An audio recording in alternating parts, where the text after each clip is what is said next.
தமக்கு 2 மாதங்களாக மேலதிக நேர கொடுப்பனவுகள் வழங்கப்படவில்லை என தெரிவித்து வவுனியா டிப்போ பொறியியல் பிரிவு ஊழியர்கள் இன்று காலை பணி பகிஷ்கரிப்பில் ஈடுபட்டிருந்தனர். இதனால் இன்று காலை வவுனியா டிப்போவின் பஸ்கள் சேவையில் ஈடுபடுத்தப்படவில்லை.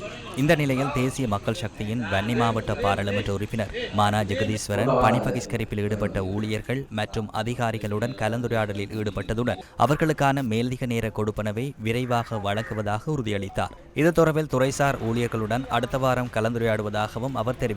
இதனையடுத்து ஊழியர்களின் பணி பகிஷ்கரிப்பு தற்காலிகமாக கைவிடப்பட்டது.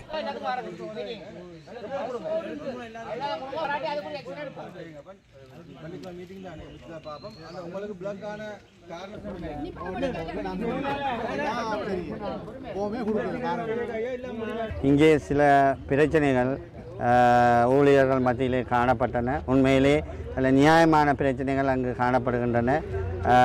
வழங்கப்படுகின்ற ஓவர் டைம் அல்லது சம்பளங்கள் இந்த தாமதத்தினால் இங்கு சில முரண்பாடுகள் ஏற்பட்டு காணப்பட்டது. பேச்சுவார்த்தை மூலம் அதை அதிகாரிகளுடனான பேச்சுவார்த்தை மூலம் அதை தீர்த்து நாளைய தினம் அவர்களுக்குரிய மேலதிக நேர கொடுப்பன உட்பட சம்பளம் சரியான நேரத்தில் கொடுப்பதற்குரிய ஒழுங்குகள் மேற்கொள்ளப்பட்டுள்ளன.